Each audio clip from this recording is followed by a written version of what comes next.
హల్లెలూయా. చేతులపై యుద్ధం పెట్టి హల్లెలూయా. ముందు మరి చెప్పండి, ముందు అసలు ఎత్తలేదు మీరు. 6 7 చెప్పండి గట్టి హల్లెలూయా. అందరూ దేవుని నామాన్ని మహిమపడతాం. గట్టిగా చేతులపై హల్లెలూయా. దేవునికి మహిమ కలుగును గాక. ఈ యొక్క పునరుద్ధరణ దినం మందిరానికి కూడా వచ్చిన మీ అందరికి నా వందనాలు. ప్రభు మిమ్మల్ని దీవించును గాక. హల్లెలూయా. అందరూ ప్రార్థన చేయండి. మనం ఇంకా ఇంకొక 2 వారాలు ఉంది. మనం ఇంకొక 2 వారాల్లో మన నూతన సంవత్సరంలో అడుగు పెట్టబోతున్నాం. ఇంకొక 10 డేస్లో క్రిస్మస్లో అడుగు పెట్టబోతున్నాం. ప్రభు బలంగా తన కార్యాలు మనకి సంఘంలో జరిగించునుగాక.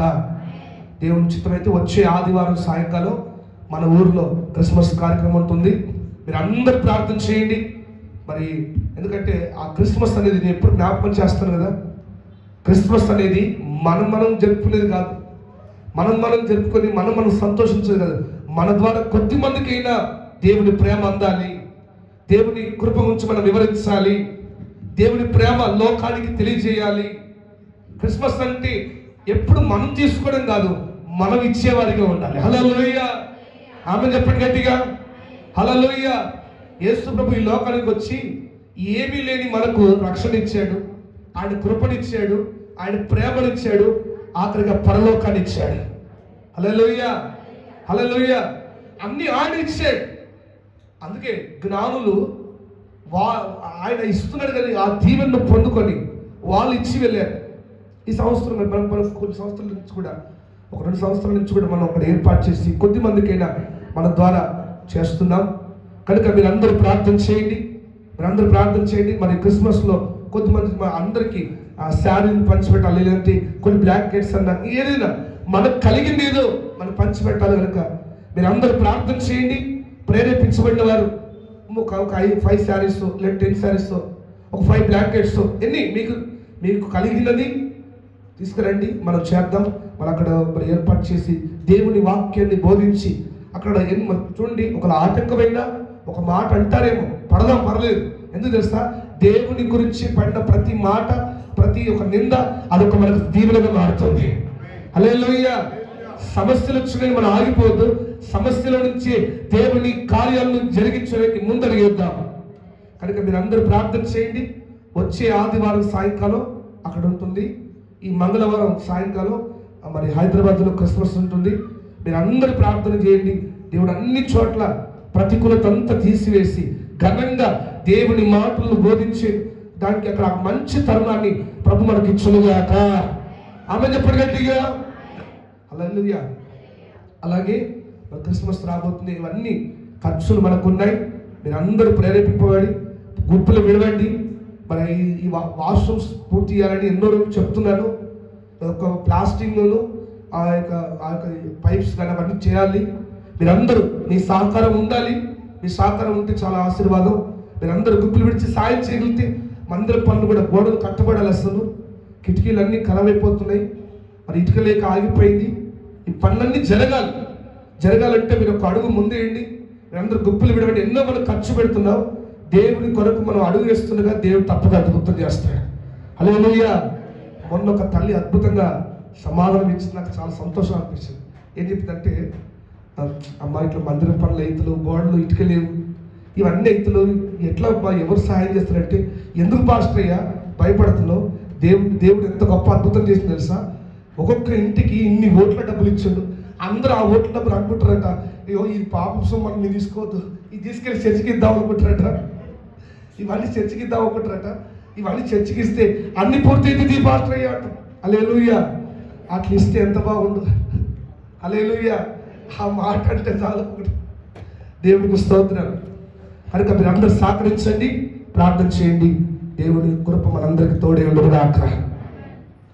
బైబిల్ గ్రంథంలో మనం చూసినట్లయితే ప్రతిసారి మన క్రిస్మస్ గురించి మాట్లాడినప్పుడు, క్రిస్మస్ సంతోషాన్ని అనుభవిస్తున్నప్పుడు, క్రిస్మస్ కూడికలు ఏర్పాటు చేస్తున్నప్పుడు ప్రతి చోట, ప్రతి ఇంట యేసయ్యను గురించి చెప్తాం, యేసు ప్రభు ప్రేమ గురించి చెప్తాం. అయితే యేసు ప్రభు ప్రేమ గురించి చెబుతున్నప్పుడు ఆ క్రిస్మస్ ఆనందానికి కొద్దిమంది సహకారులుగా ఉన్నారు, కొద్దిమంది ఆ సంతోషంలో పాల్పొందడానికి ఆ సంతోషాన్ని లోకానికి ప్రకటించడానికి కొద్దిమంది నిలబడ్డారు అని మనం ఎప్పుడు చెబుతుంటాం. అందులో ముఖ్యంగా మనకు వినబడే పేరు ఎవరి పేరు వినబడుతుంది చెప్తలేదు అంటే తెలుగు కరెక్ట్ అర్థం కావాలంటే ప్రతిసారి క్రిస్మస్ పెట్టుకుంటాం కదా, మెయిన్గా యేసు ప్రభు గురించి చెప్తాం. ఓకే, అది ఫస్ట్ ప్లేస్. సెకండ్ ప్లేస్ ఎవరి గురించి చెప్తాం? అందరు మరియమ్మ గురించి చెప్తారు. తర్వాత గొల్లల గురించి చెప్తారు. తర్వాత ఎక్కువ జ్ఞానుల గురించి చెప్తాం. ఇంకా గాబ్రియలు దూత గురించి చెప్తాం.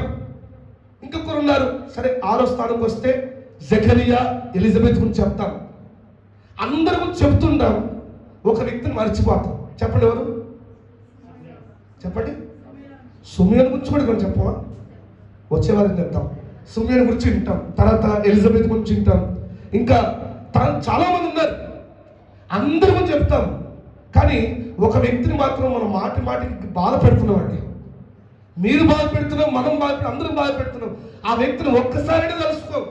ఎవరు? యోసేపు. హల్లెలూయా, హల్లెలూయా.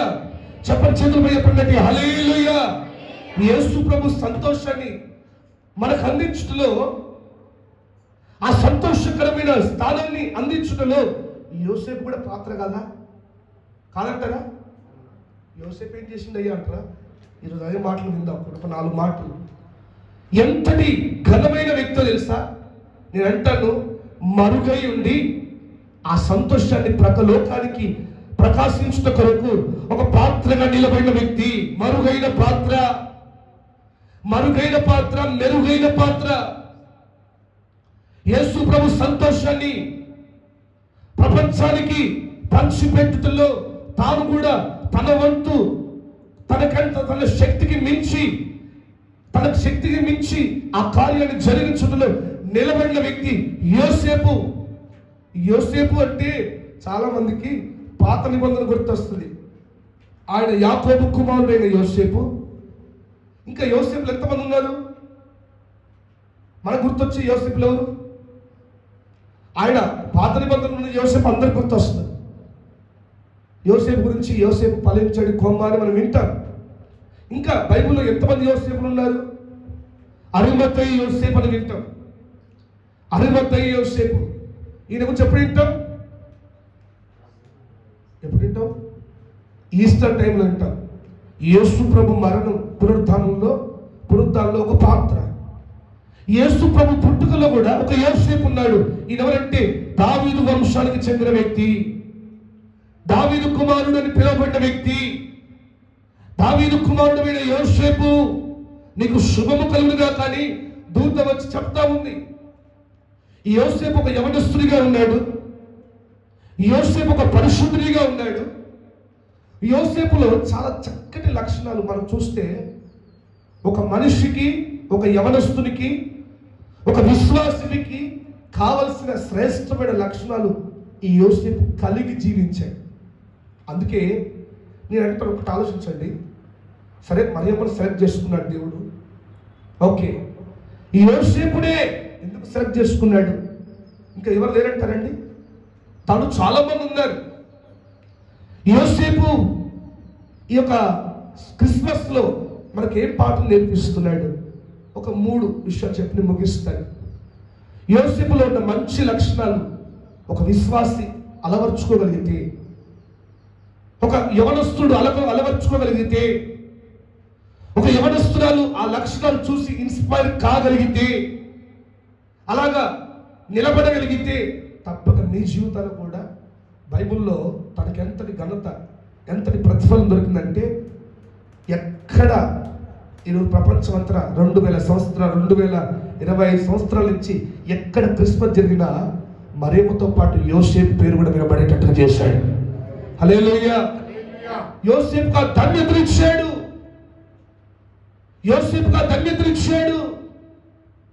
దేవుడు మనకు కూడా అటువంటి శ్రేష్టమైన స్థానాన్ని, స్థితిని, ఒక మంచి పేరును మనం కూడా పొందుకోవాలంటే ఆ యోసేపు వలె మనం కూడా నడుచుకునే వ్యక్తులుగా మారాలి. ఆమె చెప్పండి గట్టిగా, కొంచెం గట్టిగా చెప్పండి.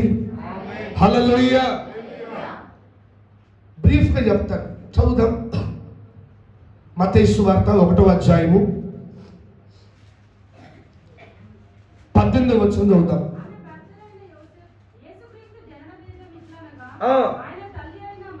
అమ్మ వినాలి. యోసేపునకు ప్రదానము చేయబడిన తరువాత వారేకము కాకమునుపు ఆమె పరిశుద్ధాత్మ వలన గర్భవతిగా ఉండెను.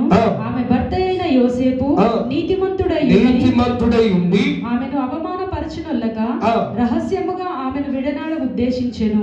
అతడి గూర్చి ఆలోచించుకొనిచుండగా ఇదిగో ప్రభువు దూత స్వప్నమందు అతనికి ప్రత్యక్షమై, దావీదు కుమారుడైన యోసేపు, నీ భార్య అయిన మరియను చేర్చుకొనుటకు భయపడకుము.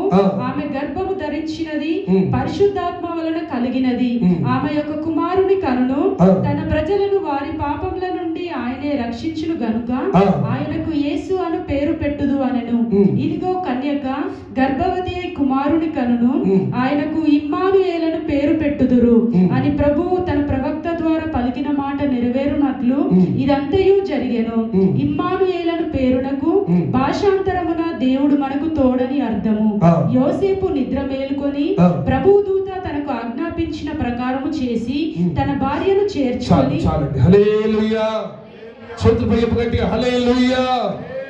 బైబిల్లో యోసేపు గురించి తక్కువ సార్లు మనకు వినబడుతుంది. తక్కువ సార్లు ఇక్కడ తన యేసు ప్రభు జనన విధానం గురించి మాట్లాడుకుంటున్నప్పుడు అండ్ ఎక్కడ యోసేపు గురించి వినబడుతుందంటే, యోసేపు ఆ మరియమ్మ గర్భవతిగా ఉన్నప్పుడు, యేసు ప్రభుని మోస్తున్నప్పుడు యోసేపు ఇద్దరు కలిసి ఆ యొక్క సత్రం గురించి ఆ టాపిక్లో మనకు వినబడుతుంది. తర్వాత ఎక్కడ వినబడుతుంది చెప్పండి? యేసు ప్రభు 8 ఏళ్ళ వాడైనప్పుడు సమాజ మందిరంలో తప్పిపోతాడు, అప్పుడు వినబడుతుంది. చాలా రేరుగా వినబడే పాత్ర యోసేపు, కానీ ఒక ఘనమైన పాత్ర. హల్లెలూయా, హల్లెలూయా. జ్ఞాపకం ఉంచుకోండి, బైబిల్లో ఒక్క వ్యక్తి పేరు గురించి రాయబడిందంటే ఆ వ్యక్తి ఎంత ఘనమైన వ్యక్తో మనం అర్థం చేసుకోవాలి. పరిశుద్ధాత్మ దేవుడు ఒక వ్యక్తికి స్థానం ఇచ్చాడంటే ఆ వ్యక్తి జీవితంలో మనం నేర్చుకునే ఎన్నో విషయాలు ఉన్నాయి. మనం చాలా విషయాలు నేర్చుకుంటుంటాం. లోకాన్ని చూసి బైక్ నడిపే వ్యక్తిని చూసుకొని విషయాలు నేర్చుకుంటారు. ఇలా నడపాలి, ఇలా నడపవద్దు. ఇంకా లోకంలో చూస్తే ఎంతో ఇన్స్పిరేషన్లుగా, రోల్ మోడల్గా ఎంతో మంది ఉంటారు. అయితే బైబిల్లో యోసేపు లక్షణాలు మనం చదివితే, మనం బ్రీఫ్గా చెప్పాలంటే, మొట్టమొదటిగా యోసేపు మరియమ్మను ప్రదానం చేసుకున్న తర్వాత ఎంగేజ్మెంట్ అయిపోయింది. మరియమ్మకు ఇట్లాగా ఆ పరిశుద్ధాత్మ ద్వారా గర్భం వచ్చిందని తనకు తెలియదుగా. ఆయన ఆలోచిస్తూ ఉన్నాడు, ఇది విడిచిపెడతాం, అందరు లోకస్తులు అంటున్నారు, వెక్కిరిస్తున్నారు, హేళన చేస్తున్నారు. రే నువ్వు ఎంగేజ్మెంట్ చేసుకున్నావు ఇట్లా అయిందంట అని వెక్కిరిస్తున్నారు, హేళన చేస్తున్నారు అని చెప్పి రాత్రంతా ఆలోచిస్తున్నప్పుడు దేవుడు దూత దర్శనమందు కనబడి పరిశుద్ధాత్మ ద్వారా ఆమె గర్భం ధరించినది కనుక నువ్వు చేర్చుకున్నందుకు భయపడకు, నువ్వు చేర్చుకొని చెప్పింది. తర్వాత ఈ విషయాలు మనకు తెలుసు. చేర్చుకున్నాడు, దేవుడు చెప్పినట్లుగా చేర్చుకున్నాడు. చేర్చుకొని ఆమె నడిపించడం చాలా కష్టతరమైనది.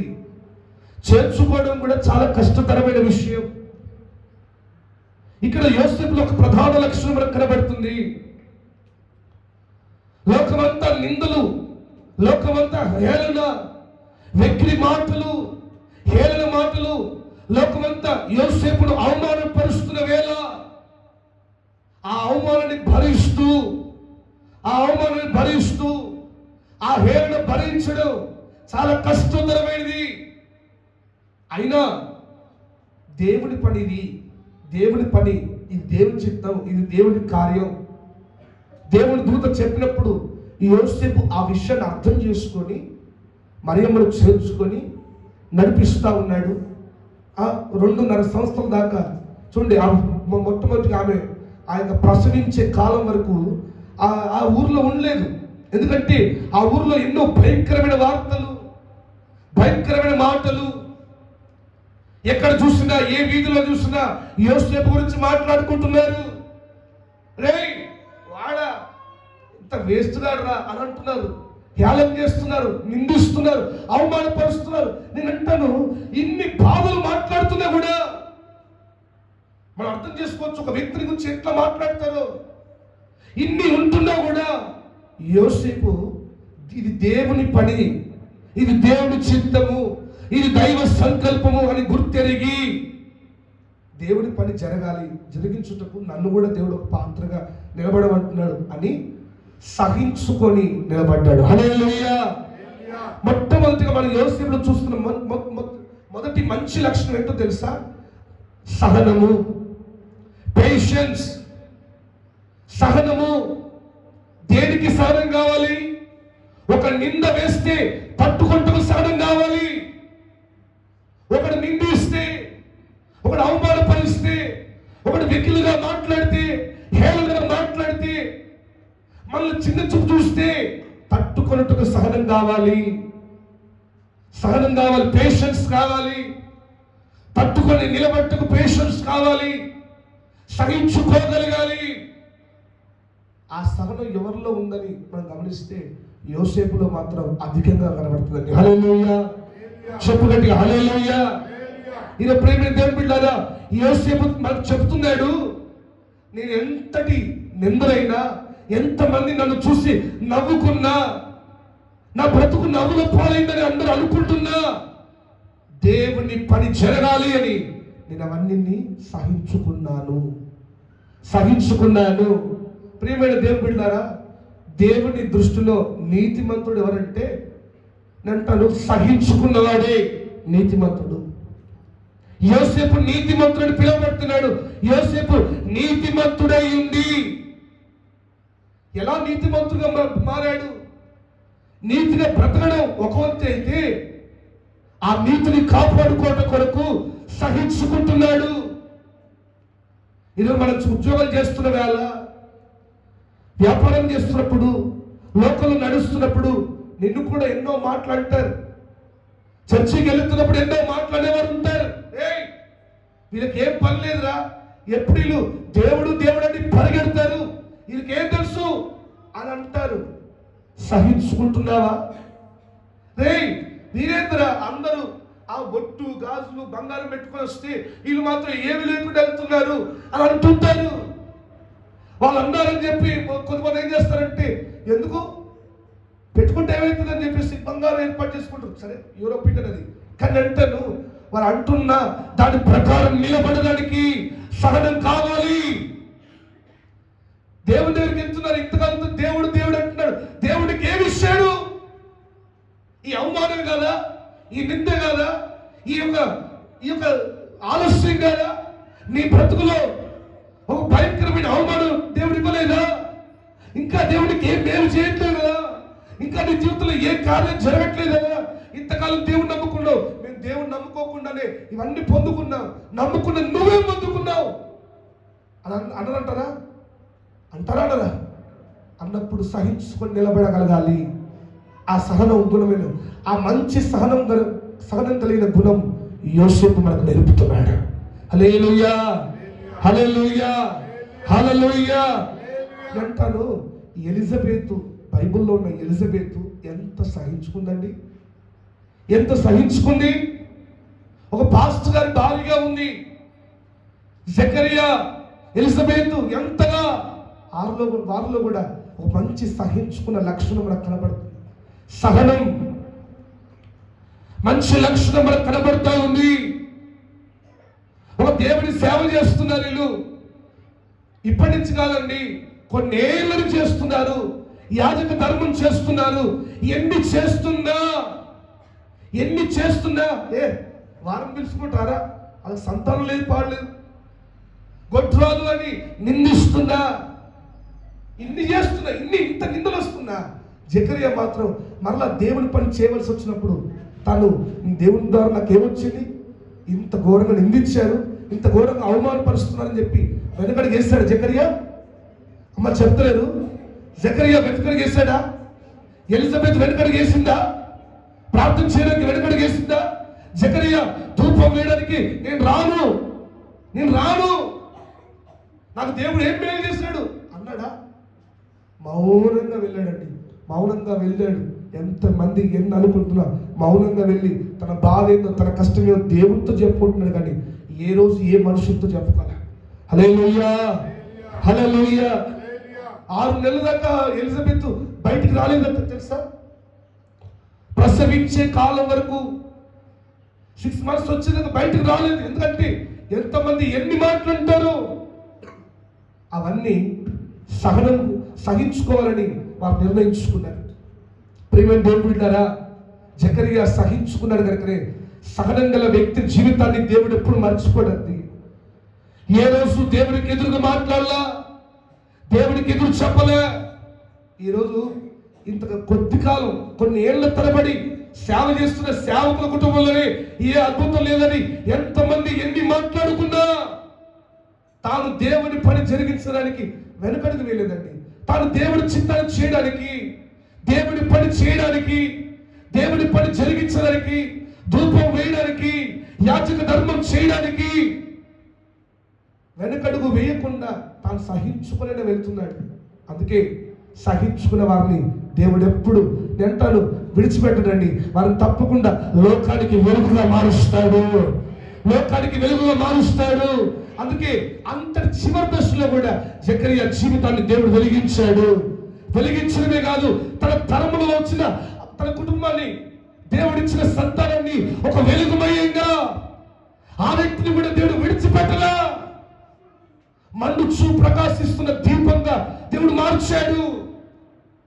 దేవుడి పని జరగాలని సహించుకున్న జకరియా కుటుంబాన్ని వెలుగుగా మార్చాడు.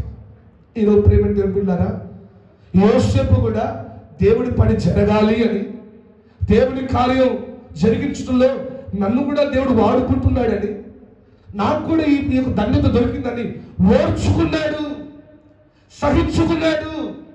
ఈరోజు దేవుడి పని నీ ద్వారా జరగాలనుకుంటే, దేవుడి ఆలోచనలు నీ ద్వారా చేయాలనుకుంటే, నిన్ను ముందు పెట్టి ఏదైనా దేవుడి సంకల్పం చేయాలని దేవుడు ఎన్నిసార్లు అనుకుంటుంటే నువ్వేమో ఓపిక లేని వ్యక్తిగా ఉన్నావు, సహనం లేని వ్యక్తిగా ఉన్నావు, ఓర్చుకోలేని వ్యక్తిగా ఉన్నావు.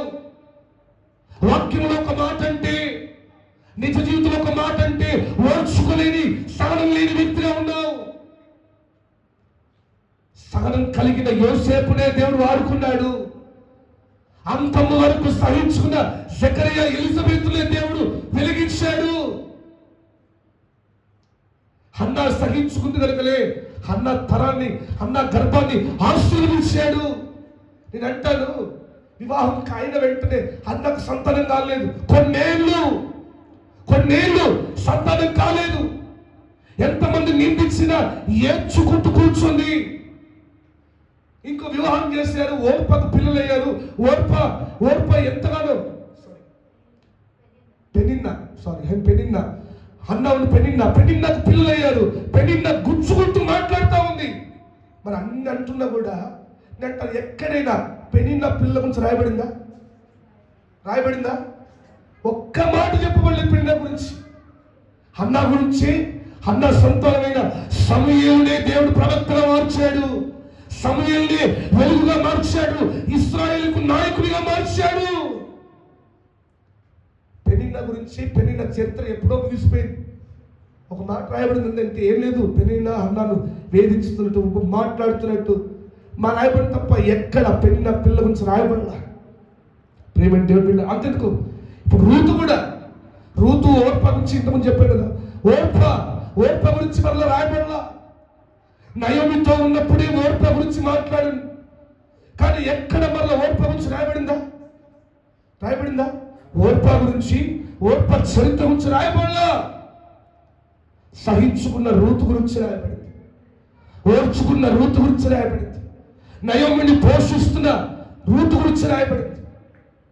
ప్రియమైన దేవుని బిడ్డలారా, బైబిల్ ఎవరికి ప్రాధాన్యత ఇస్తుందంటే సహనం కలిగిన వ్యక్తులకే, సహించుకున్న వ్యక్తులకే, దేవుని పని జరగాలని సహించుకున్న వ్యక్తులకే ప్రాధాన్యత ఇస్తుంది.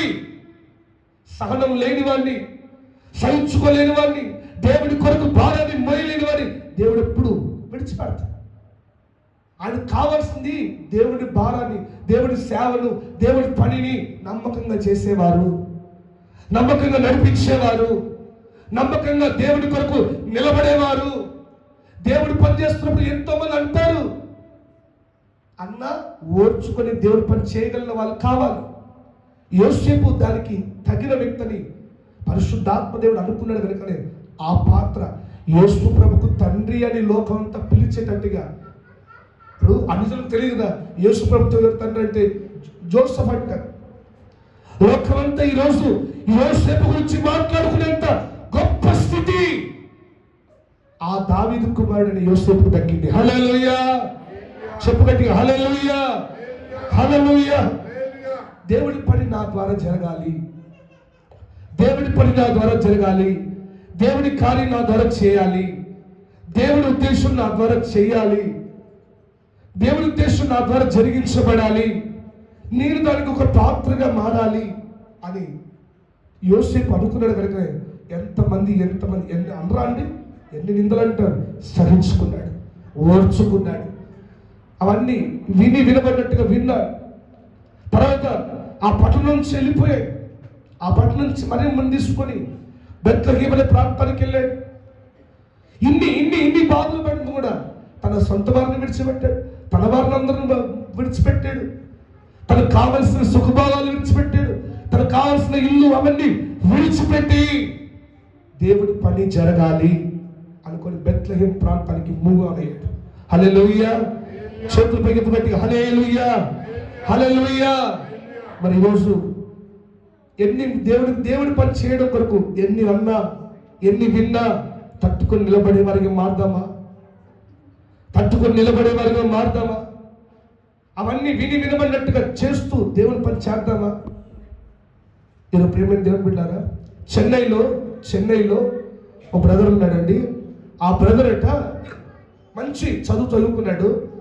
ఆ కాలంలో ఉద్యోగాలు తక్కువైపోయేసరికి, ఉద్యోగం ఎక్కడ దొరకపోయేసరికి ఏం పని చేయాలి నా పిల్లల్ని పోషించడానికి, నా కుటుంబాన్ని పోషించడానికి అని ఆలోచిస్తున్నప్పుడు తన స్థాయికి తగ్గట్టు ఏం దొరకట్లేదండి. అయితే ఒక హోటల్కి వెళ్ళాడు. సార్, మీ హోటల్లో అందరు చిన్న గిన్నెలు ఉంటాయి కదా, అవి కడగచ్చా? నాకేమొద్దండి, నాకు నా పిల్లలకి ఇంత భోజనం పెడితే చాలా అన్నట్టు. సరే కడుగంటే కడగడం మొదలు పెట్టాడు. ఈ రోజు వెళ్ళేవాడు, రోజు 3 పూటలు భోజనం పెట్టేవారు, వారి చేతులు డబ్బులు ఏమి ఇచ్చేవారు కాదు. అట్లా 7 సంవత్సరాలు హోటల్ వెనకనే చూస్తాడు కానీ ఏ రోజు హోటల్ ముందు చూడలేదట. హోటల్ ముందెలా ఉంటుంది అదొక టిఫిన్ సెంటర్ అని ఏ రోజు చూడలేదట. ప్రతిరోజు తన పనేంతో తను వెళ్ళడం చేయడం మొదలుపెట్టాడు. అలా చేస్తున్నప్పుడు 7 సంవత్సరాలు వెళ్ళడం, గిన్నెలన్నీ తోవడం, నమ్మకంగా అవన్నీ తోవడం చేయడం వచ్చేసేవాడట. ఇలా చేస్తున్న టైంలో ఒకరోజు ఓనర్కి ఒక ఆలోచన వచ్చింది. అరే, ఇంత చదువుకున్న వ్యక్తి అయినా తన పిల్లల్ని పోషించడం కొరకు నమ్మకంగా ఎంతమంది ఎన్నన్నా అవన్నీ వినకుండా తన పనితో తన నమ్మకం చేస్తున్నాడు, ఈ వ్యక్తి ఇక్కడ ఉండొద్దని చెప్పి అక్కడి నుంచి హోటల్ లోపల సర్వర్గా మార్చాడట. అక్కడ కూడా ఒక 2 సంవత్సరాలు నమ్మకం చేశాడు. అక్కడి నుంచి మేనేజర్గా మార్చాడట. మేనేజర్గా కొన్ని రోజులు చేసిన తర్వాత ఇట్లా ఇవన్నీ జరగడానికి ఒక 10 ఏళ్ళు పట్టింది. దేవుడు ఆ వ్యక్తికి ఒక ఆలోచించాడంట.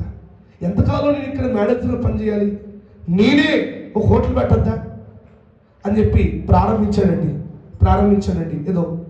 ఏదో టిఫిన్స్ అని శ్రవణ్ టిఫిన్స్ అనో ఏదో ప్రారంభించాడు. మొత్తానికి ఆ ఒక హోటల్ పేరు మీద ప్రారంభించిన 1 సంవత్సరం నుంచి అది ఎదగడం మొదలుపెట్టింది. సుమారుగా ఇప్పుడు చెన్నైలో 40 బ్రాంచీలు ఆ హోటల్ పేరు మీద దీవించబడారండి. చెప్పబడ్డది గట్టిగా 40 బ్రాంచీలు అండి. 40 బ్రాంచీలు. ఆ పాస్టర్ గారు ఒక బ్రదర్ చెప్తున్నాడు, ఇట్లా జరిగిందండి చెన్నైలో. ఈరోజు ఆ వ్యక్తికి 40 బ్రాంచీలు ఉన్నాయి చెన్నై మొత్తంలో. ఒక్కొక్కప్పుడు పనివాడిగా ఉన్నాడు. అది ఇంత డెవలప్ కావడానికి ఏంటో తెలుసా? సహనం. తను ఎన్ని పనైనా తనకు పనప్పగిస్తే సహించుకునేలా నమ్మకంగా చేసేవాడట. అతని నమ్మకత్వమే దేవుడు మెచ్చి తనకు ఒక ఆలోచించాడట. నువ్వెందుకు హోటల్ ప్రారంభించద్దు, నువ్వెందుకు ఒక సొంత టిఫిన్ సెంటర్ ప్రారంభించద్దు అని చెప్పి టిఫిన్సే అది మళ్ళీ ఇప్పుడు రెస్టారెంట్గా మారింది కదా, అప్పుడు టిఫిన్సే అట. 40 బ్రాంచ్లు చెన్నై మొత్తం, తమిళనాడు మొత్తంలో అంత దీవించబడ్డాడు. సహనానికి గొప్ప వాల్యూ ఉంది. హల్లెలూయా. అది దేవుని దగ్గర. హల్లెలూయా. ఈ లోకంలో వాల్యూ లేదు. ఈ లోకంలో నువ్వు కష్టాలు తట్టుకొని పనిచేస్తున్నావు, అంత కష్టం ఏమొచ్చింది? మనమేంటిరా, మనం చేయడం ఏంటి? ఈ లోకం గుర్తిరిగిన స్థితి అది. కానీ దేవుడు గుర్తిరిగింది తెలుసా? నువ్వు సహనం కలిగి ఎన్ని మాటలు పడ్డా దేవుడి పని నమ్మకంగా చేసుకుంటూ వెళ్తావో, జరిగించుకుంటూ వెళ్తావో, దేవుడి ఉద్దేశాలు జరిగించుకుంటూ వెళ్తావో, తప్పక ఒక దినం రాబోతుంది నిన్నే ఒక వెలుగుమయంగా దేవుడు మారుస్తాడు. వెలిగించబడిన స్థితిలో నిలబెడతాడు. నీ ద్వారా నీ సంతానాన్ని ప్రకాశించేటట్టుగా దేవుడు మారుస్తాడు. హల్లెలూయా. హల్లెలూయా. యోసేపు అది తెలుసుకున్నాడు, అందుకే సహించుకున్నాడు. అందరు ఎన్ని నిందలు అంటున్నారు. వీడు ఎవరు తెలుసా? యోసేపు అంట ఎంగేజ్మెంట్ అయిన వివాహం కానీ గర్భవతిని వివాహం చేసుకున్నాడు రా, నీకేం తెలుసా? అందరు నవ్వుకుంటుంటే ఖచ్చితంగా సహించుకున్నాడు. దేవుడి కొరకు సహించుకున్నవాడు ఎన్నడూ చెడిపోలేదండి, ధన్యుడిగా మార్చాడు. హల్లెలూయా. ఈరోజు నీ పరిస్థితుల్లో, ఈరోజు నీ జీవితంలో, నీ ఉద్యోగంలో నువ్వు చిన్న ఉద్యోగం చేసుకుంటూ, చిన్న వ్యాపారం చేసుకుంటూ, చిన్న చిన్న పనులు చేసుకుంటూ సమస్యల మధ్యలో నడుస్తుంటే నలుగురు నవ్వుకుంటున్నారా? భయపడకు. నలుగురు నిందిస్తున్నారా? దిగులు పడకు. నలుగురు అవమానపరుస్తున్నారా? సహించుకో. ఎందుకు తెలుసా? నువ్వు దేవుడి కొరకు సహించుకుంటున్నావు. దేవుడి యొక్క ఈ విషయాలన్నీ చూస్తున్నాడు, గమనిస్తున్నాడు. 2026 రాబోతా ఉంది. నిన్ను వెలిగించబడిన స్థితిలో చూడబడిపోతున్నాడు. హల్లెలూయా. చెప్పండి గట్టి, హల్లెలూయా. హల్లెలూయా. నిన్ను వెలిగించబడిన స్థితిలోకి నడిపించబోతున్నాడు. నీ స్థితిగతులు మార్చబోతున్నాడు. ఈ సంవత్సరంలో ఎంతగా సహించుకున్నావో నీ సహనాన్ని దేవుడు చూశాడు, నీ నమ్మకత్వాన్ని దేవుడు చూశాడు, నమ్మకంగా నడుచుకున్న విధానం చూశాడు, నువ్వు నమ్మకంగా భక్తి చేసిన విధానం చూశాడు. లోకంలో నిన్ను చూసి అపహాసించారేమో. చర్చ అంటే వాళ్ళు ముందెళ్తుంది, చర్చలు ఏమో ప్రయోగించినట్టుగా అని అనేవారు ఉండొచ్చు. చర్చలు పని చేస్తుంటే నువ్వు పని చేస్తున్నావేంటి, నువ్వేం తెలుసా, నీ డిగ్రీ ఏం తెలుసా, నీ చదువేంటో తెలుసా అని అనేవారు ఉండొచ్చు. కానీ తట్టుకొని పని చేస్తున్నావా? దేవుడు మర్చిపోయాడు. నువ్వు చర్చి పనుల్లో ఒక తట్ట మోస్తున్నప్పుడు, ఒక పానం మోస్తున్నప్పుడు, అరే నువ్వేంటి ఈ పని చేయడం ఏంటి అని అనేవారు ఉంటారు. తట్టుకొని పని వదిలిపెట్టి వెళ్ళే వాళ్ళుగా ఉండద్దండి, నమ్మకంగా చేసేవారిగా కావాలి. సువార్త చేస్తున్నప్పుడు అనేవారు ఉంటారు, ఊర్లో వెళ్ళి చేస్తున్నప్పుడు అనేవారు ఉంటారు. ఎంత అన్నా దేవుడి పని ఆపకుండా జరిగించున్నాడు, తప్పక దీవిస్తాడు ఆయన. హల్లెలూయా. చేతుల పైకి ఎప్పుడు గట్టిగా హల్లెలూయా, హల్లెలూయా, హల్లెలూయా. యోసేపు అలా చేశాడు. ఈరోజు మనం చేయగలుగుతున్నావా? ఈరోజు జనాలకు ఏం కావాలంటే అవకాశాలు కావాలి, పనులు కాదు. జనాలకు ఏం కావాలంటే స్టేజ్ మీద నిలబడటమే కావాలి, స్టేజ్ మీద పని కాదు. ప్రజలు కోరుకుంటున్నారని, ప్రజలు లోకం అంతా అది కోరుకుంటున్నారు. లోకం అందరికి కనబడేది స్టేజ్ మీద నిలబడే వ్యక్తులు కనబడతారండి. స్టేజ్ వెనుక ప్రయాసపడేవారు మాత్రం, స్టేజ్ వెనుక కన్నీరు విడిచి మొరపెట్టేవారు, ఆ స్టేజ్ వెనుక ఆ స్టేజ్ నిలబెట్టేవారు ఎంతో మంది ఉంటారు. మీకు తెలుసా, ఒక గొప్ప భక్తుడు ఒక మాట ఉన్నాడండి తెలుసా? వేదిక మీద నిలబడేవారు మనుషులకు మాత్రమే కనబడతారంట. వేదిక వెనక కన్నీళ్ళు విడిచేవారు, వేదిక నిలబెట్టేవారు, వేదిక కొరకు పనిచేసేవారు, ప్రయాసపడేవారు దేవుని కనబడతారటండి. చెప్పలు పెట్టండి గట్టిగా హల్లెలూయా, హల్లెలూయా. ఈరోజు వేదిక ముందు నిలబడే స్థానం కావాలా? వేదిక నిలబడి నన్ను దేవుడు చూస్తే చాలండి, దేవుడు కనికరిస్తే చాలండి, దేవుడు నా బాధ చూస్తే చాలని స్థితిని కావాలా? ఖచ్చితంగా నువ్వు వేదిక వెనుక పనిచేస్తున్నావు అంటే అక్కడే ఉండిపోతుంది స్థాయి. అక్కడి నుంచి ఇక్కడ ఒక దినం వస్తుంది, ఇదే వేదిక మీద మాట్లాడేటట్టుగా దీవిస్తాడు ఖచ్చితంగా. హల్లెలూయా. ఎప్పటికీ ఆ స్థితిలో ఉంటావు అనుకోకు, ఆ పరిస్థితిలో ఉంటావు అనుకోకు. నీ సహనాన్ని చూస్తాడు, నీ ఓపిక చూస్తాడు, నువ్వు దేవుడి కొరకు ఎంత ఆసక్తిగా పని చేస్తున్నావో చూస్తాడు, దేవుడి కొరకు ఆరాటపడే తత్వాన్ని చూస్తాడు. ఆదివారం రాగానే దేవుడి కొరకు నువ్వు ఎంత ఆరాటపడుతావు ఇవన్నీ గమనిస్తాడు. ఒక దినం వస్తుంది ఖచ్చితంగా, తప్పక దేవుడు వెలుగించబడ్డ స్థితిలో నిలబెట్టునుగాక. ఆమె చెప్పండి గట్టిగా, ఆమె చెప్పండి గట్టిగా. యోసేపు సహనం కలిగి ఉన్నాడు దేవుని పని జరగాలని. రెండోదిగా యోసేపులో ఉన్న మంచి లక్షణం చదువుదాం. 1వ అధ్యాయము 24వ వచనం చూడండి.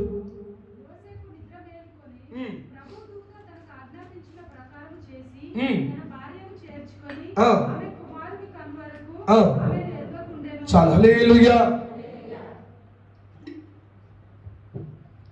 చెప్తాం గట్టిగా, హల్లెలూయా హల్లెలూయా. రెండోదిగా యోసేపులో ఉన్న మంచి లక్షణం ఏంటో తెలుసా? అక్కడ రాయబడింది 24వ వచనంలో, యోసేపు నిద్ర మేలుకొని ప్రభువు దూత తనకు ఆజ్ఞాపించిన ప్రకారము చేసి. చాలా హల్లెలూయా చెప్పాలి గట్టిగా, హల్లెలూయా. రెండోదిగా యోసేపు నీతిమంతుడిగా ఎంచబడ్డానికి, ఒక మెరుగైన స్థితిని పొందుకోవడానికి కారణం దేవుడు చెప్పింది చేయగలుగుతున్నాడు, దేవుడు చెప్పింది చేస్తున్నాడు, దేవుడు చెప్పింది చేయడానికి ముందడుగేస్తున్నాడు. దేవుడు చెప్పింది విని ఆలోచించుకుంటానలేదు. దేవుడు చెప్పినంత విని నేను తర్వాత చేస్తానలేదు. దేవుడు చెప్పినంత విని అబ్బో ఇది చేయడం కష్టం అండి, ఇంకేదైనా ఉంటే చెప్పండి అల్లా. యోసేపు వెలిగించబడ్డానికి కారణం ఏంటో తెలుసా? మొట్టమొదటిగా దేవుడి పని జరుగుటకు సహించుకున్నాడు, ఎన్ని మాటలున్నా. రెండవదిగా దేవుడు చెప్పిందే చెయ్యాలని, దేవుడు చెప్పింది తక్షణమే నిద్ర మేలుకున్న వెంటనే దేవుడు చెప్పింది చేయడానికి అడిగేస్తున్నాడు. హల్లెలూయా చెప్పాలి గట్టి, హల్లెలూయా హల్లెలూయా. ప్రియమైన దేవుని బిడ్డలారా, దేవుడు చెప్పింది చెప్పడం ఈజీయే, దేవుడు చెప్పింది వినడం ఈజీయే, కానీ దేవుడు చెప్పింది చెప్పినట్టు చేయడం చాలా కష్టం. దేవుడు చెప్పింది చేయడం చాలా కష్టం. ముళ్ళ మీద నడిచినట్టుగా ఉంటుంది, సమస్యల మీద నడిచినట్టుగా ఉంటుంది. చేయడం చాలా కష్టం, కానీ చేసేవారిని దేవుడు మర్చిపోడు. హల్లెలూయా. చేస్తేనే ఆ దీవెన, చేయగలిగితేనే ఆ వెలుగు, చేయగలిగితేనే ఆ స్థానం. ఈరోజు చేయగలుగుతున్నావా? దేవుడు చెప్పింది నీ జీవితంలో చేయగలుగుతున్నావా? దేవుడు చెప్పింది నీ పిల్లల జీవితంలో చేయగలుగుతున్నావా?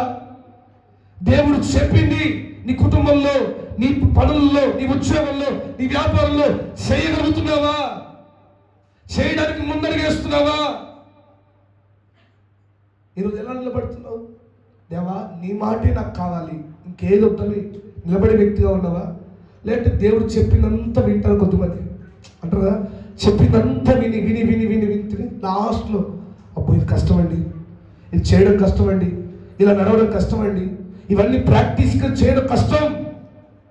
ఓ రోజు ఒక భక్తుడు ఒక యవనస్తుడు కాలేజీలో చదువుతున్నాడు. ఆ యవనస్తుడికి ఒక బైబుల్ దొరికిందంట. బైబుల్ దొరికితే దాన్ని క్షుణ్ణంగా చదివాడు. అమ్మ వింటున్నారా? నా వైపు చూడండి, చదివాడట. చదివిన తర్వాత దాంట్లో ఆ బైబిల్ చెప్పిన విషయాలు చాలా బాగా నచ్చాయి.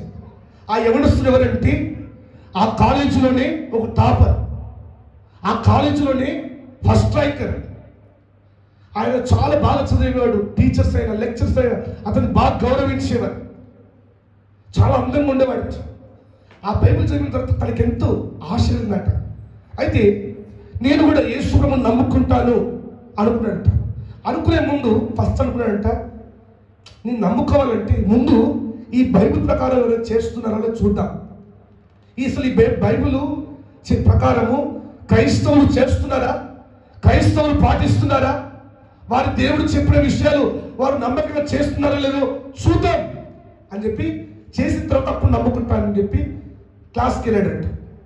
క్లాస్కి వెళ్ళి బైబిల్ ఇప్పుడు రాయబడింది కదా, ఒక చెంప మీద కొడితే ఇంకో చెంప చూపెడతామని ఒక క్రైస్తవుని చూశాడంట. వెళ్ళి వాడు మాట్లాడుతున్నాడు, వాడు పిలిచి ఒక్కటి చెంప మీద కొట్టాడట. కొట్టగానే వాడు 2 కొట్టాడట. ఈయన 1 కొడితే 2 కొట్టాడట. అదేంటి నీ బైబిల్లో నువ్వు ఎదుటి వ్యక్తి కొడితే నీకు 2వ చెంప పెట్టమని ఉంది కదా అంటే, బైబిల్ చెప్పడం కాదు, నువ్వు నన్ను కొట్టావు, నేను కొట్టాను అని అర్థం. ఓహో ఇది పాటించట్లేదు, సరే ఎవరొస్తున్నా పాటిస్తున్నారు అని చెప్పి ఒక యవనస్తుల దగ్గరికి వెళ్ళాడట. గర్ల్స్ దగ్గరికి వెళ్ళి ఒక ఆమెతో అయిపోయింట, ఈరోజు సాయంకాలం నేను సినిమాకి వెళ్తున్నాను వస్తావా అన్నట్టు. అవునంటే నేను వెంటనే ఇప్పుడే వస్తానంటే. అదేంటి, మీరు క్రైస్తవులు కదా, మీ ఇంట్లో చాలా రిస్ట్రిక్షన్స్ ఉంటాయి, సాయంకాలం కుటుంబ ప్రార్థన చేసుకుంటారు అంటే, మా అమ్మకి ఏదో ఎక్స్ట్రా క్లాస్ ఉందని చెప్తానన్నట్టు. చూడండి, గమనించండి. అప్పుడు అనుకున్నాడట, అప్పుడు అందరి ముందు పిలిచి ఆ బైబిల్ అందరి ముందు చింపేశాడట. ఎందుకు తెలుసా? ఇది దేవుడు చెప్పిన క్రైస్తవులు వారు దేవుడు చెప్పింది వారు పాటించట్లేదు అంటే, ఎవరు పాటించడం కష్టం, కొత్త వాళ్ళు పాటించడం కష్టం అని చెప్పి బైబిల్ చింపేశాడు. ఇద్దరు చూశాడు, యవనస్తుని చూశాడు, సహించుకునే విధానం చూశాడు, యవనస్తురాలను చూశాడు, వీళ్ళు పరిశుద్ధంగా జీవిస్తున్నారా, కాపాడుకుంటున్నారా అని చూశాడు. ఒక మాట అనగానే వెంటనే అవన్నట, మా ఇంట్లో ఏదో ఒకటి చెప్తాలే, నేను సినిమాకి వస్తాను, నువ్వు అసలు సినిమాకి రావడం గొప్ప విషయం, నేను కూడా వస్తానంటున్నదట. అంటే ఎంత చూడండి అనుకొని వెంటనే బైబిల్ చింపేసి తన ప్రయాణం తను చేస్తున్నాడు. వివాహం చేసుకునే టైం వచ్చింది. ఆమె అనుకోకుండా ఒక పాస్టర్ గారి బిడ్డని అనుకోకుండా వివాహం జరిగిందట. అప్పుడు వివాహం అయిన తర్వాత ఆమె చెప్పాడంట, నువ్వు క్రైస్తవురాలు అని నాకు తెలుసు, క్రైస్తవం అంటే నాకు అసహ్యం, కనుక నువ్వు ఏ రోజైనా క్రైస్తవంగా పాటిస్తున్నావని, లేదంటే నువ్వు నన్ను పాటించాలని ప్రయత్నం చేసిన నీ స్థితి వేరే ఉంటే చాలా జాగ్రత్త అన్నాడట. చాలా జాగ్రత్త అని చెప్పాడట. చెప్పిన తర్వాత వాళ్ళ భార్య అన్ని వింటుంది, రోజు ప్రార్థన చేస్తుంది. ఎక్కడ ఒక అవకాశం దొరుకుతుందో ఆయన మందిరానికి తీసుకెళ్ళాలి, ఆయన ప్రార్థన తీసుకెళ్ళాలని ప్రయత్నిస్తూ ఉంది. అట్లా కొన్ని రోజులకు ఒక దిన ఒక అవకాశం వచ్చిందండి. చర్చికి వెళ్ళి పెద్ద దైవజనుడు అక్కడికి వస్తున్నాడు. ఆయన దగ్గరికి వెళ్ళి, ఏమండి మనం పాస్టర్ గారు మన ఊరికి వస్తున్నారు, అంత గొప్ప దైవజనుడు వస్తున్నాడు, మనం మందిరానికి వెళ్తున్నట్టు, ఒక్కసారి నా మాట వినండి అన్నాడట. అంటే వెంటనే ఒక్క తండితే ఈ తలకాయ ఆ పిల్లలు తాకితే రక్తం ఇలా కారుతున్నట్ట. రక్తం కారుతుంటే ఆమె నవ్వుకుంటూ, నాకు తెలుసండి నేనంటే మీకు ఇష్టం, మీరు ఖచ్చితంగా వస్తారన్నదట. ఇది మాత్రం ప్రయోగం చేయకండి, మీరు మాత్రం ఖచ్చితంగా వస్తారండి అన్నదంట. ఈయన వెంటనే ఆలోచించుకుంటున్నాడు. ఈయన ఊరిలో చాలా పేరు ప్రఖ్యాతి ఉంది. అరే ఆ రోజు నేను క్రైస్తవం అంటే అసహించుకొని బైబిల్ చింపేశాను కదా, వారు దేవుడు చెప్పింది వారు పాటించరు అని నమ్మి చింపేశాను కదా. వారు ఏంటి, ఒక్క మాట కొట్టినా కూడా ఒక్క మాట ఎదురు చెప్పకుండా, ఒక్క మాట ఎదురు తిట్టకుండా, ఒక్క మాట అనకుండా చర్చికి వెళ్దామంటుందని చెప్పి ఆయన కొద్దిసేపు ఆలోచించుకొని తర్వాత వాళ్ళ భార్యతో పాటు మందిరంకి వెళ్ళాడు. తర్వాత మెల్లమెల్లగా రక్షించబడ్డాడు. ఈరోజు ఆ దేశంలోనే గొప్ప సేవకునిగా మార్చబడి ఆయన ద్వారా కొన్ని వందల సంఘాలు కట్టబడ్డాయి. హల్లెలూయా. ఆ వ్యక్తి మారడానికి కారణం ఏంటి తెలుసా? వాళ్ళ భార్య దేవుడు చెప్పింది, చెప్పండి ఏం చెప్తున్నారు, చెప్పండి ఏం చెప్తుంది, దేవుడు చెప్పింది చేసింది. యవనస్తులకైనా వచ్చిన మీ అందరితో చెప్తున్నాను, ఆ యవనస్తుల్లాగా బైబిల్ చదివేంత వరకు కాదండి, పాటించడానికి ముందడుగేయాలి. యవనస్తులు లేనప్పుడు లేదు, దేవుడి వాక్యాన్ని వినడం గొప్ప కాదు, పాటించడం గొప్ప. వినడం అందరూ వింటారు, లోకస్తులు వింటారు, ప్రతి ఒక్కరు వింటారు, పాటించడం గొప్ప. యోసేపులాగా దేవుడు చెప్పింది చేయడం గొప్ప. యోసేపు తెలియదా దేవుడు చెప్పింది చేయడం కష్టమని? యోసేపుకు తెలియదా తన ఇంటి వారు తనని అవమానపరుస్తారని? తెలుసు. దేవుడు చెప్పింది చేయాలి, నాకు దేవుడు ముఖ్యం, దేవుడు చెప్పింది చేయాలనుకుని అడిగేశాడు. మరియమ్మను చేర్చుకున్నాడు కనుకనే ఈరోజు మరియమ్మ మీద ఎక్కువ శాతం నిందలకు రాకుండా, ఇప్పుడే మరియమ్మను ఎంత నిందిస్తున్నాడంటే ఆ రోజులో ఎంత నిందించారు. ఇప్పుడే యూట్యూబ్ లాంచ్ చేస్తే భయంకరంగా మరియమ్మను నిందిస్తున్నారు, మరియమ్మ తల్లిని అవమానపరుస్తున్నారు. మరి ఆ రోజుల్లో అంత బలంగా ఉన్న, అంత కష్టతరంగా, అంత అవమానపరుస్తున్న రోజుల్లో కూడా తాను మాత్రం దేవుడు చెప్పింది చేయడానికి అడుగుపెట్టాడు. హల్లెలూయా. ఈరోజు నీ జీవితంలో దేవుడు చెప్పినట్టు ఎప్పుడు చేస్తావో అప్పుడు ఖచ్చితంగా నువ్వు దీవించబడతావు, అప్పుడు ఖచ్చితంగా నువ్వు వర్ధిల్లుతావు, ఖచ్చితంగా నీ స్థితిగతులు మారుతాయి, నీ ఇంటి పరిస్థితులు మారుతాయి, నీ పిల్లల పరిస్థితులు మారుతాయి. దేవుడు చెప్పింది చేయగలుగుతున్నావా? మనం పాట పాడతాం కదా, నీ మాట నా పాటగా అనుక్షణం పాడని. దేవుడు మాటల గురించి మనం ఎన్నో పాట పాడతాం కదా. నీ మాట పాట ఏంది?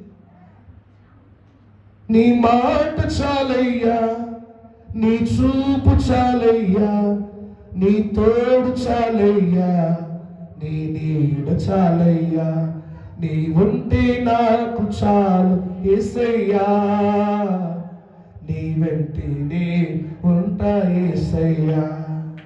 ఈ పాట పాడిన చూడండి. ఈ పాట అందరూ పాడుతున్నారు. ఒక ఆయన పాడుతున్నాడు. ఎలక్షన్ టైంలో చర్చికి అయ్యప్ప మాల వేసుకొని వచ్చాడు. వచ్చి ఎలక్షన్ నిలబడుతున్నాడట. యూట్యూబ్లో చూసాను నేను. ఆయన పాడుతున్నాడు ఈ పాట. నీ మాట చాలయ్యా, నీ ఉంటే చాలయ్యా, నీ వెంట.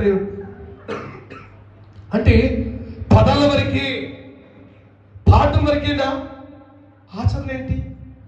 ఈరోజు లోకంలో అన్ని అలా ఉన్నారంటే అది మీరు క్రైస్తవుడిగా జీవిస్తున్న నీవు, మందిరానికి వస్తున్న నీవు దేవుడు చెప్పింది చేయగలుగుతున్నావా? దేవుడు చెప్పింది కష్టం అయినా చేయగలుగుతున్నావా? దేవుడు చెప్పింది నష్టాల మధ్యలో ఉంది అయినా నడవగలుగుతున్నావా? దేవుడు చెప్పినట్టు చేసి మరియమ్మను 2.5 సంవత్సరాలు హింసపడ్డాడండి. యోసేపు తన ఊరిని విడిచిపెట్టాల్సి వచ్చింది. దేవుడు చెప్పింది చేయాలంటే బెత్లెహేముకి వెళ్ళాల్సి వచ్చింది. దిక్కులేని వాడిగా జీవించాల్సి వచ్చింది. అయినా దేవుడు చెప్పింది చేయాలనుకుంటున్నాడు. హల్లెలూయా. చేతులు పైకి ఎత్తినట్టుగా హల్లెలూయా, హల్లెలూయా, హల్లెలూయా. ఇవి నిశ్చయంగా నీ ఆత్మీయ జీవితం ఎదగాలంటే, నీవు అన్ని విషయాలు ఎదిగిన వ్యక్తిగా మారాలంటే దేవుడు చెప్పింది చేయడం నేర్చుకోండి. బయట బిడ్డలారా, దేవుడు చెప్పింది చేయగలిగితే తప్పక నీ స్థితిగతులు మారుతాయి, తప్పక మారుతాయి. దేవుడు ఆ విధంగా మనల్ని కూడా దీవించుగాక. మొట్టమొదటిగా యోసేపులో ఉన్న మొట్టమొదటి లక్షణం ఏం చెప్పండి? సహనం, పేషెన్స్. పేషెన్స్. దేవుని పని జరిగించడంలో సహించుకున్నాడు. రెండవదిగా యోసేపులో ఉన్న మంచి లక్షణం ఏం చెప్పండి? దేవుడు చెప్పింది చేస్తున్నాడు. దేవుడు చెప్పిందే, దేవుడు చెప్పనిది చేయలేదు. సో దేవుడు చెప్పింది చేయి, దేవుడు చెప్పనిది విడిచిపెట్టు. దేవుడు చెప్పలేదు ఈ మాట అని చెప్పి ఆ ప్రకారం వెళ్ళామనుకో, ఏమైతే ఈ ఒక్క పూట, ఏమైతే ఇది ఒక్కసారి అంటే అది నష్టాలకు దారితీస్తుంది. దేవుడు చెప్పింది చేస్తే కష్టాల్లో వచ్చినా నష్టాలు వచ్చినా నీ కొరకు, నిన్ను నిలబెట్టు కొరకు ఆయన నిలబెడతాడు. మూడో మాట, యోసేపులో ఉన్న మంచి లక్షణం చూడండి. మత్తయి సువార్త 1వ అధ్యాయము 19వ వచనం. నీతిమంతుడై ఉండి. చాలండి. అందరు నా వైపు చూడండి. బయట అందరు అంకుల్ నా వైపు చూడండి, అందరు ప్రతి ఒక్కరు. మూడవదిగా యోసేపులో ఉన్న మంచి లక్షణం ఏంటో తెలుసా? యోసేపు నీతిమంతుడని ఎందుకు పిలువబడ్డాడు తెలుసా? ఆడేముంది? ఆమెను అవమానపరచలక. అంటే యోసేపు ఆలోచన ఏముంది తెలుసా? ఆమె తప్పు చేసింది కావచ్చు, సరే చేసిన, నేను ఆమెను అవమానపరచదు. ఒక నీతిమంతుడికి ఉండాల్సిన లక్షణం ఏంటి తెలుసా? ఇతరులను అవమానపరచకపోవడం. అవమానపరచద్దు. యోసేపు ఏమనుకుంటున్నాడు? సరే ఆమె ఏ పరిస్థితుల్లో అలా నడిచింది తెలియదు, నాకు తెలియదు, కానీ నేను మాత్రం ఆమెను అవమానపరచద్దు. ప్రేమ దేవుని బిడ్డలారా, దేవుని మందిరానికి వస్తున్న నీవు ఎన్నిసార్లు ఎంతమందిని అవమానపరచలేదు? ఎన్నిసార్లు ఇతరులు అవమానపరచలేదు?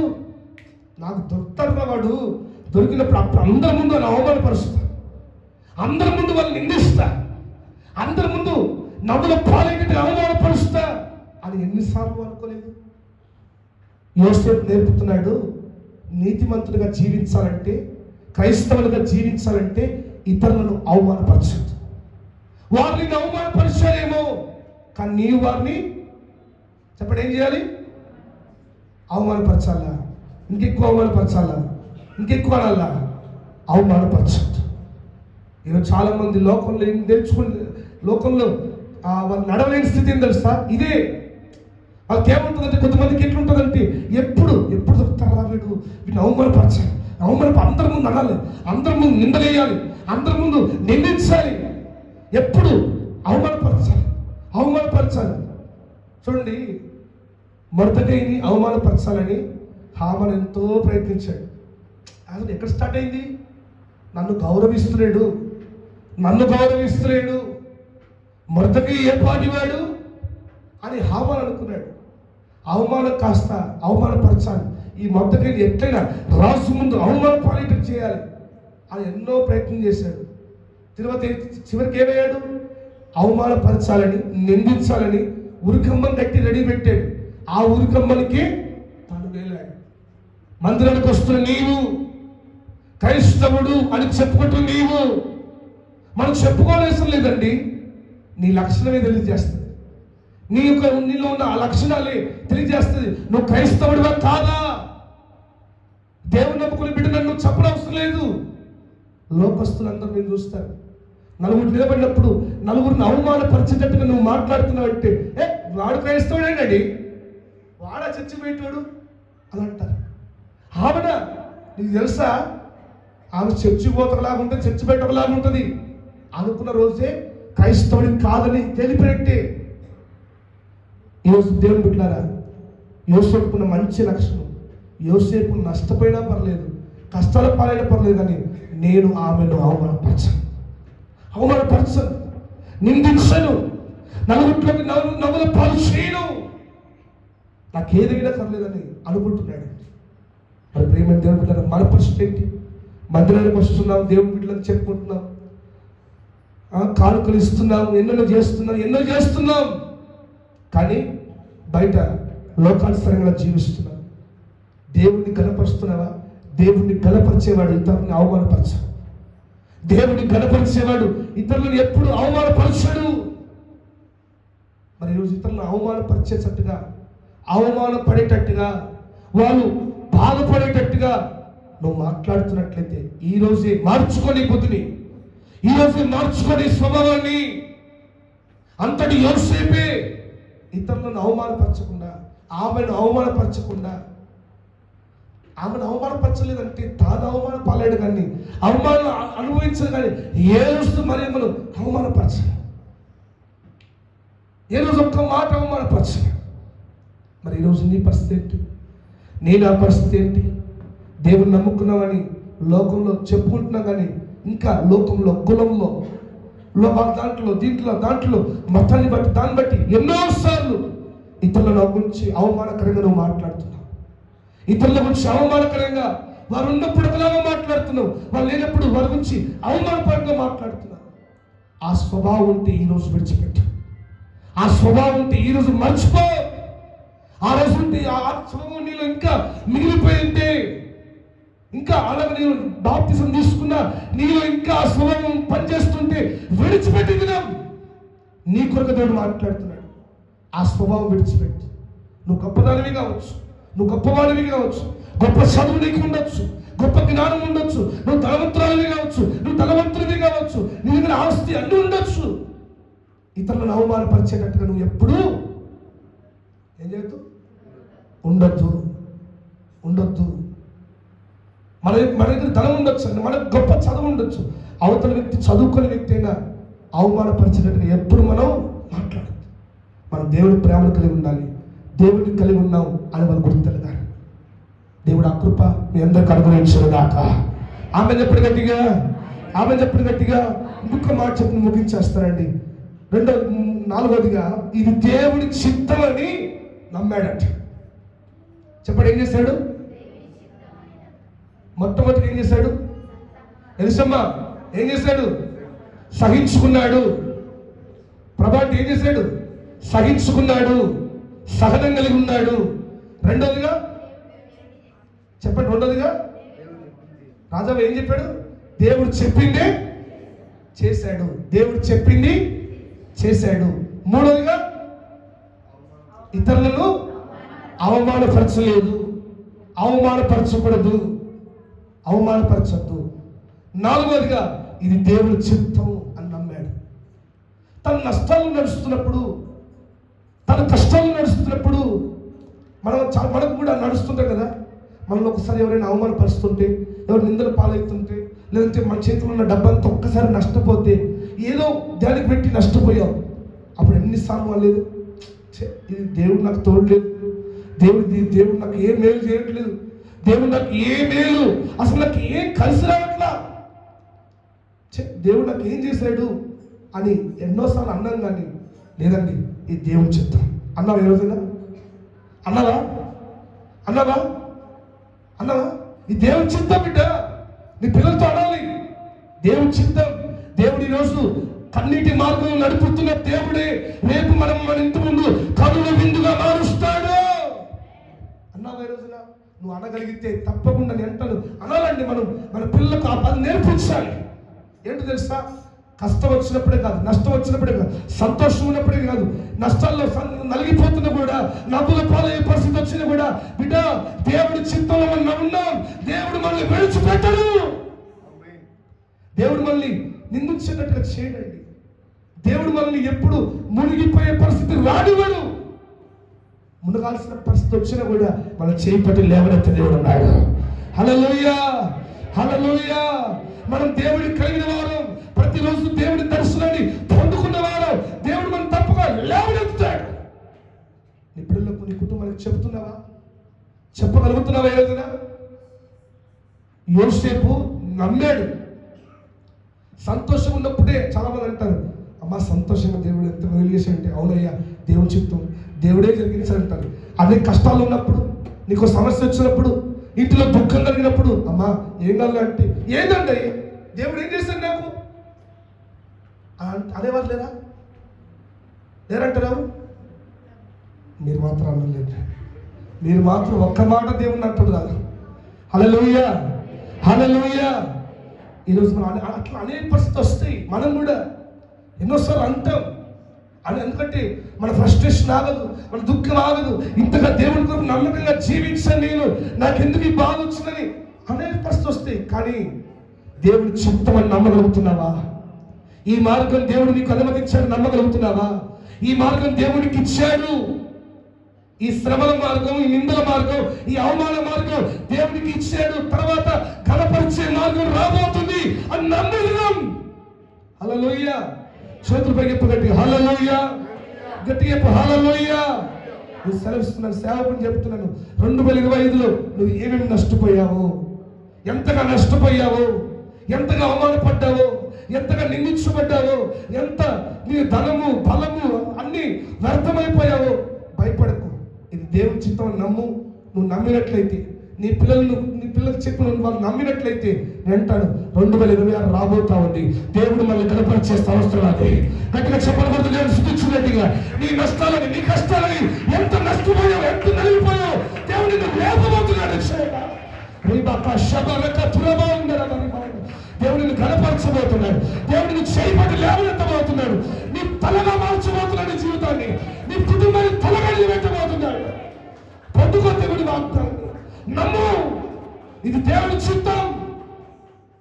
బంగారాన్ని సువర్ణంగా మార్చడానికి, మరింత సువర్ణంగా మార్చడానికి, అందులో కల్తీ లేకుండా చేయడానికి, ఆ బంగారాన్ని తీసుకెళ్లి కొలిమిలో వేసినట్టుగా నిన్ను కూడా దేవుడు శ్రమల్లో వేశాడు. ఎందుకు తెలుసా? నీవు ఇంకా సువర్ణంగా మారాలి, ఇంకా దేవుడి చిత్తాన్ని తెలుసుకోవాలి, దేవుడి చిత్తం మీద నిలబడాలి. అందుకే దేవుడు నీకు అవకాశాలు చేతికిచ్చి, ఆ అవకాశాల్లో కూడా అవమానం వచ్చినా కూడా నువ్వు దేవుడి చిత్తం నమ్మాలి అని చెప్పి దేవుడు రుజువుపరుస్తున్నాడు. నమ్ముతున్నావా? అయితే యోసేపు నమ్మాడు, దేవుడి చిత్తం అని నమ్మాడు. నువ్వు కూడా నమ్ముదువుగాక. ఆఖరి ఒక్క మాట చెప్పి ముగిస్తానండి. 5వదిగా యోసేపు త్యాగం చేసుకున్నాడు. యోసేపు సమర్పించుకున్నాడు. చెప్పండి, యోసేపు ఏం చేశాడు? త్యాగం చేశాడు.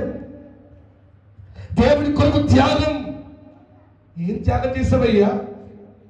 మరియమ్మ త్యాగం చేసింది, నిజమే. మరియమ్మ గొప్ప త్యాగం చేసింది. కానీ యోసేపు కూడా అంతో ఇంతో త్యాగం చేశాడు. ఏం త్యాగం చేశాడంటే, తన సొంత ఊరిని విడిచిపెట్టాడు, తన సొంత వారిని విడిచిపెట్టాడు, తన సొంత కుటుంబీకులు, ఒక యవనస్తుడు, ఒక అందం, ఒక ధనం అన్ని ఉన్న వ్యక్తి. యోసేపు గురించి చరిత్రకారులు అంటున్నారు, యోసేపు ఒక సుసంపన్నమైన కుటుంబం. తన ఇంటి వారిని, తన అన్నదమ్ములను అందరిని విడిచిపెట్టాల్సి వచ్చింది. దేవుడి చింతన చేయడానికి తన వారందరిని విడిచిపెట్టి ఎక్కడో ఎవరు లేని అందరూ అల్పంగా మాట్లాడుకున్న ఆ వ్యక్తికి వెళ్ళాల్సి వచ్చింది. త్యాగం చేసుకున్నాడు.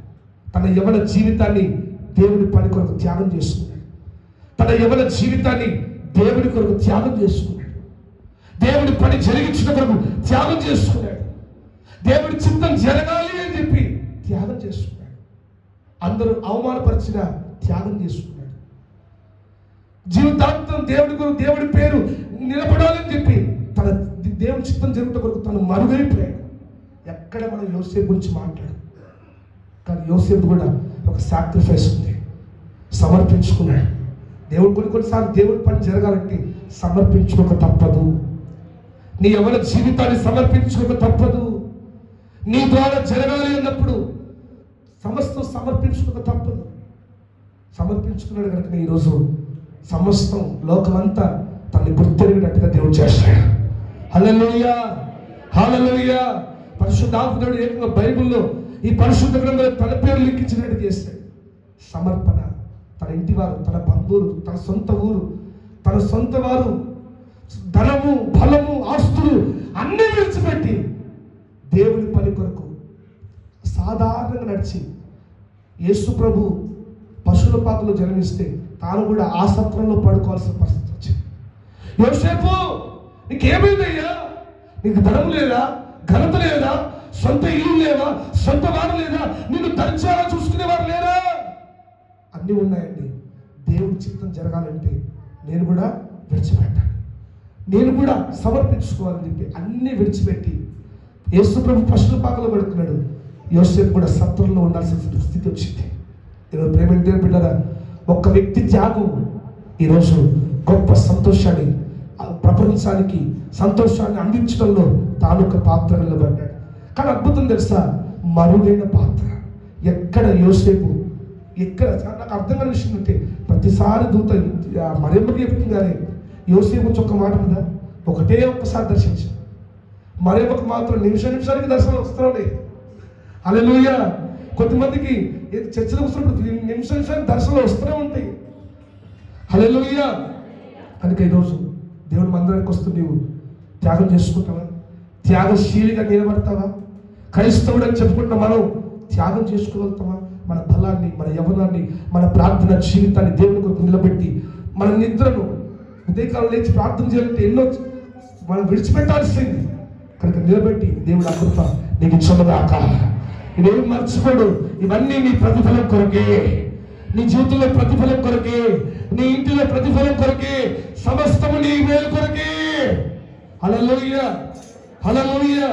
చూడండి, మనకు ఊర్లో క్రిస్మస్ జరగాలి, కొన్ని శారీలు కావాలి, కొన్ని దుప్పట్లు కావాలి, అక్కడ స్టేజ్ అవన్నీ వేయాలి. తర్వాత మన క్రిస్మస్ ఉంది, తర్వాత 26, 27, 28 శుద్ధీకరణ కోరికలు ఉన్నాయి, తర్వాత న్యూ ఇయర్ ఉంది, ఎన్నో ఖర్చులు ఉన్నాయి. కనుక మనమందరం కూడా మనకున్న దాంట్లో త్యాగం చేసుకోగలిగితే ఈ పని జరగవచ్చు. ఆ వాష్రూమ్స్ పూర్తి కావాలి, ఈ గోడలన్నీ కట్టబడంతగా. కనుక మనమందరం త్యాగం చేసుకుంటే ఈ పని త్వరగా జరుగుతుంది. కనుక మనకున్న దాంట్లో త్యాగం చేసుకునేటట్టుగా, దేవుడి కొరకు ఇచ్చేటట్టుగా మనం మారుతుదాకా. అంటారు, మనం ఇచ్చేది అర్థమైపోదండి, తప్పక అది ప్రతిఫలం తీసుకొస్తుంది. దేవుడు మర్చిపోడు. మనకు మన పిల్లలకు ఆ కృప ఇచ్చుదాకా. అందరం మోకరించి ప్రార్థన చేద్దామా? మోకరించి ప్రార్థనలో ఉందామా? ప్రతి ఒక్కరూ మోకరిద్దామా? 2 చేతులు ఆకాశం పెట్టి, యేసయ్యా, యేసయ్యా నీకు స్తోత్రం అని అడుగుదామా? ప్రతి ఒక్కరు ఒక యోసేపు లాగా జీవించడానికి ఇష్టపడతావా?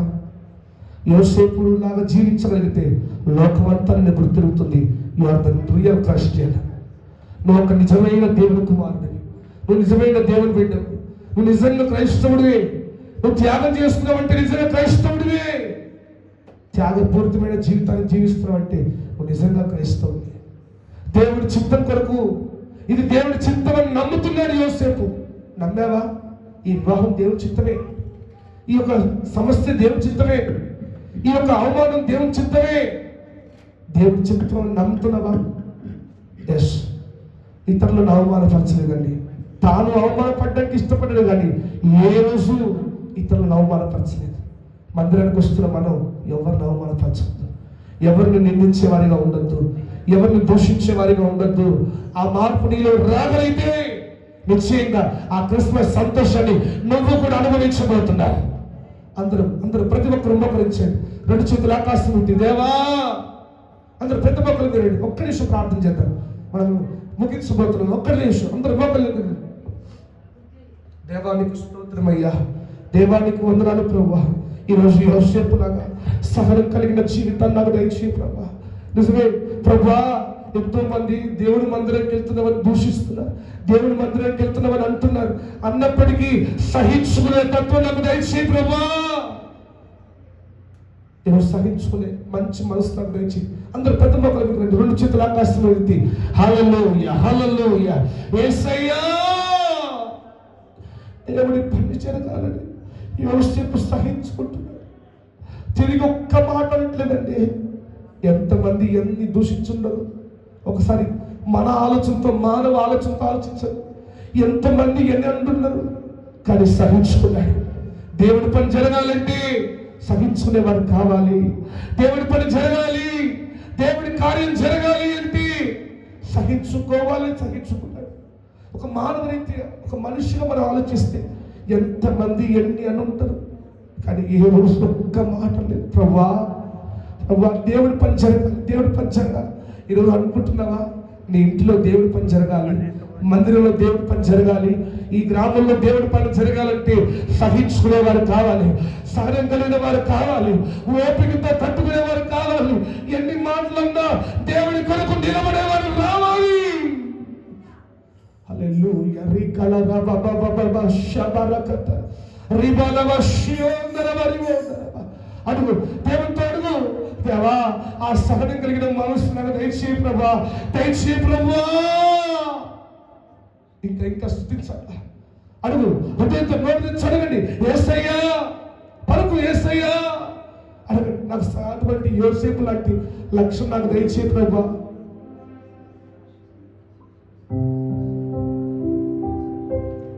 నాకు దయచేయి ప్రభువా. నా పిల్లలకు యోసేపు లాంటి స్వభావం దయచేయి ప్రభువా.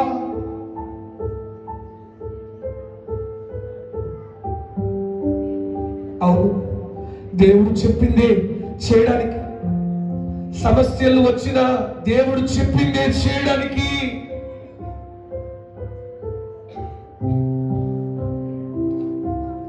ఆయన చెప్పింది చేస్తే కష్టాలు వస్తాయని తెలుసు, అయినా పర్లేదు, దేవుడు చెప్పిందే చేయాలి అని నిర్ణయించుకోవడానికి నాకు దయచేయి ప్రభువా. నాకు ఆ కృప దయచేయి. అవును, ఎన్ని బాధలు పడ్డా, నేను పడ్డా పర్లేదు, కానీ నేను అవమానపరచు, ఎవరిని అవమానపరచు. అవమానకరంగా నేను మాట్లాడినయ్యా, ఒకవేళ ఆయాసకరంగా నేను మాట్లాడనేమో, నన్ను క్షమించు ప్రభువా అని ఒక్క మాట అవుతావా? ప్రభువా, యేసయ్యా, దీని దేవుడి చిత్తమే నమ్మాడు కనుక నేను ముందడిగేస్తున్నాడు. దేవుడి చిత్తం నమ్ముతున్నావా? బాధ కలుగుతాయి, కానీ నెమ్మదిచ్చే దేవుడు ఉన్నాడు. కన్నీరు తుడిచి చేయి పట్టి నడిపే దేవుడున్నాడు. ఐదవదిగా త్యాగం చేసుకున్నాడు యోసేపు తన జీవితాన్ని, తన యవ్వన జీవితాన్ని, యవ్వన లైఫ్ లో దేవుని కొరకు త్యాగం చేసుకున్నాడు. దేవుడి చిత్తం చేయటం త్యాగం చేసుకున్నాడు. దేవుడి పని జరగాలి అని త్యాగం చేసుకున్నాడు. రెండు చేతుల ఆకాశం ఉంది. ప్రార్థన చేద్దాం. అందరూ తల్లి వచ్చి, ప్రభువా, యోసేపు లాంటి జీవితం నాకు దయచేయండి. ప్రార్థన చేద్దాం. హల్లెలూయా హల్లెలూయా.